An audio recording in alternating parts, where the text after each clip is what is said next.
Video کو like کر کے آگے شیئر ضرور کر دینا۔ سے دودھ چھوٹ جائے گا، اس لیے ہمیں رستہ بدلنا تو گوارا ہے، لیکن کتیا کے بچوں کے منہ سے ان کا دودھ چھڑوانا ہمیں گوارا نہیں ہے۔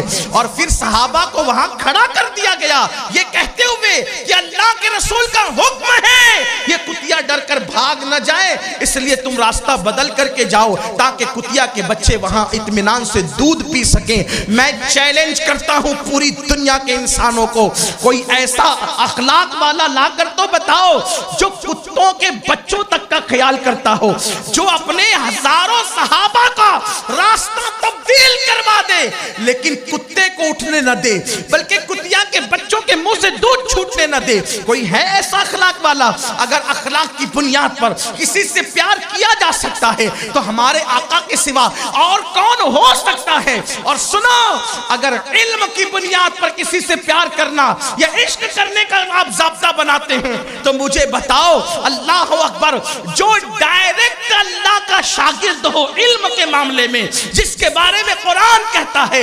الرحمن علم القرآن، رحمان نے قرآن سکھایا، انسانیت کی جان محمد عربی صلی اللہ علیہ وآلہ وسلم کو، حتیٰ کہ یہاں تک فرمایا وَعَلَّمَكَ مَا لَمْ تَكُنْ تَعْلَمْ وَكَانَ فَضْلُ اللَّهِ عَلَيْكَ عَظِيمًا۔ اے محبوب، آپ جو کچھ نہیں جانتے تھے وہ سب کچھ ہم نے آپ کو سکھا دیا۔ کتنا سکھایا، کتنا سکھایا؟ ایک شخص نے اٹھ کر کے پوچھا کہ یا رسول اللہ میں کس کا بیٹا ہوں؟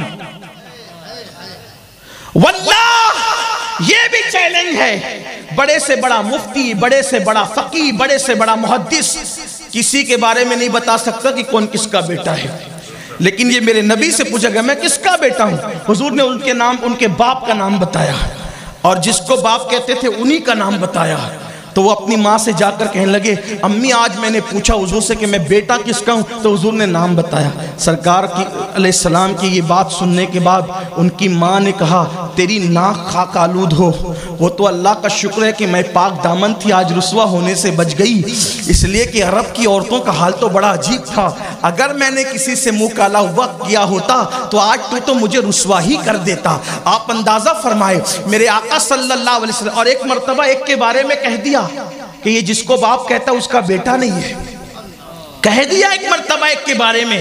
وہ دوڑا دوڑا گیا، حالانکہ وہ مسلمان نہیں تھا، اس کے بارے میں کہا جس کو باپ کہتا اس کا بیٹا نہیں ہے یہ۔ وہ دوڑا دوڑا گیا، ماں کو چت لٹا دیا، اس کے سینے پہ بیٹھا اور تلوار نکال کر کے کہا بول سچ، کیونکہ میں محبت پر ایمان تو اس نے کہا کہ نہیں لایا، لیکن میں نے دیکھا ہے کہ وہ جو بھی بات کہتے ہیں سچ کہتے ہیں، اور آج کہہ دیا کہ وہ اپنے باپ کا بیٹا نہیں، تو اب بتا سچائی کیا ہے؟ اس کی ماں نے کہا کم بخت، اگر اپنے باپ کا ہوتا تو ماں کے ساتھ یہ سلوک کیوں کرتا؟ دراصل تیرا باپ نامرد تھا اور دولت مند تھا، تو میں نے سوچا کہ کہیں اس کے مرنے کے بعد دولت غیروں کے ہاتھ نہ چلی جائے، تو میں نے کسی چرواہے کے ساتھ منہ کالا کیا جس سے تو پیدا ہوا ہے، اور اسی کی خبر مصطفیٰ جان رحمت صلی اللہ علیہ وآلہ وسلم نے دی ہے۔ تو کس کے شکم میں کس کا بچہ ہے یہ بھی حضور جانتے ہیں، شکم کے اندر لڑکا یا لڑکی یہ بھی حضور جانتے ہیں، شکم کے اندر نیک ہے یا بدکار ہے یہ بھی حضور جانتے ہیں، شکم کا تو علم رکھتے ہی ہے، قبر کے اندر عذاب ہو رہا ہے یا ثواب دیا جا رہا ہے اس کی خبر بھی مصطفیٰ جان رحمت عطا فرماتے ہیں۔ اللہ اکبر۔ تو علم کی بنیاد پر اگر کسی سے عشق کیا جائے، ان سے بڑا عالم کون، ان سے بڑا خلق عظیم والا کون، ان سے بڑا حسن والا کون؟ اور اگر بات اقتدار کی ہے، اقتدار کی، کوئی ایک گھر کا حاکم، کوئی ایک شہر کا حاکم، کوئی ایک ملک کا حاکم، مصطفیٰ جان رحمت فرماتے ہیں میرے دو وزیر ہیں زمین پر اور میرے دو وزیر آسمانوں پر، جو وزیر زمین پر ہے وہ ایک ابو بکر ہے اور ایک عمر ہے، اور جو آسمانوں پر وزیر ہے ایک جبریل اور ایک میکائیل ہے۔ آپ مجھے بتائیں، حضور بتا رہے کیونکہ بادشاہ کی سلطنت جہاں تک ہوتی ہے اس کے وزیر وہاں کام کرتے ہیں، تو زمین پر تو حضور کی سلطنت ہے، اس لیے ابو بکر عمر ان کے وزیر ہوئے، اور حضور کی سلطنت آسمانوں پر بھی ہے، اس لیے اللہ اکبر جبریل اور میکائیل ان کے وزیر ہوئے تو حضور کی سلطنت صرف زمین پر نہیں بلکہ آسمانوں پر بھی ہے. تو اگر اقتدار کی بنیاد پر کسی سے پیار کرنا چاہیے یا پیار کیا جا سکتا ہے تو میرے آقا علیہ الصلوۃ والتسلیم کی ذات یہ بہت زیادہ مستحق ہے کہ ان سے پیار کیا جائے. اگر مالداری کی وجہ سے کسی سے پیار کیا جائے کہ مالداروں سے پیار کرو تو اللہ اکبر ان سے بڑا مالدار کون ہوگا کہ پیٹ پر پتھر باندھتے ہیں اور پوری کائنات ان کے دسترخوان سے کھاتی ہے. آسماں خان، زمین خان، زمانہ مہمان، صاحب خانہ، لقب کس کا ہے تیرا تیرا. بلکہ اللہ اکبر میرے آقا صرف دنیا کی زمین کے ٹکڑے کے مالک نہیں ہے، اللہ نے تو انہیں جنت کا بھی مالک بنایا ہے. اتنے مالدار تھے کہ اگر کوئی فقیر بھیک مانگنے آتا تو جنگل بھر بھر کے بکریاں بھی دے دیتے تھے. ایک دیہاتی آیا اور آنے کے بعد کہا اے محمد عربی صلی اللہ علیہ وآلہ وسلم آپ سب کو عطا کرتے ہیں ذرا مجھے بھی دیجئے. تو آقا نے فرمایا یہ دو پہاڑوں کے بیچ میں جو جنگل بھر کے بکریاں ہیں کیا یہ سب بکریاں میں تجھے عطا کرتا ہوں؟ جب وہ بکریاں ہانک کر لے گیا تو اس نے کہا لوگو محمد عربی کا کلمہ پڑھ کے مسلمان ہو جاؤ کیونکہ جو مسلمان ہو جاتا ہے وہ اس کو مالا مال فرما دیتے ہیں. اللہ اکبر. آقا فرماتے ہیں اگر میں چاہوں تو یہ دونوں پہاڑ میرے ساتھ سونے اور چاندی کے بن کر کے ساتھ ساتھ چلے. اللہ اللہ. اگر مال کی بنیاد پر کوئی محبت کرنا چاہے تو محبت کا حال یہ، اور اگر نسب کی بنیاد پر کسی سے محبت اور عشق کیا جائے تو ان سے اعلیٰ نسب کس کا ہے؟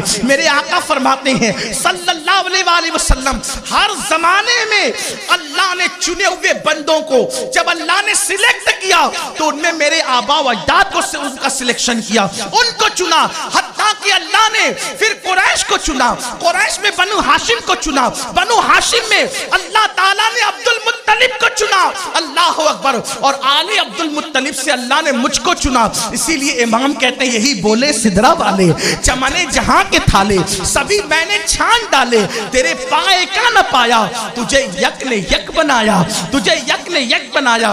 کہاں کہاں تک حضور کا ذکر کریں لیکن بس بات سمیٹتے ہوئے کہ اگر حسن کی بنیاد پر، علم کی بنیاد پر، اخلاق کی بنیاد پر، پرہیزگاری کی بنیاد پر، دولت کی بنیاد پر، نسب کی بنیاد پر اگر کسی سے پیار کیا جا سکتا ہے تو میرے آقا علیہ الصلوۃ والتسلیم. اور آخری بات اس عنوان کے حوالے سے اگر احسانات کی بنیاد پر کسی سے عشق کیا جا سکتا ہے تو ان سے زیادہ احسانات کس پر ہو سکتے ہیں؟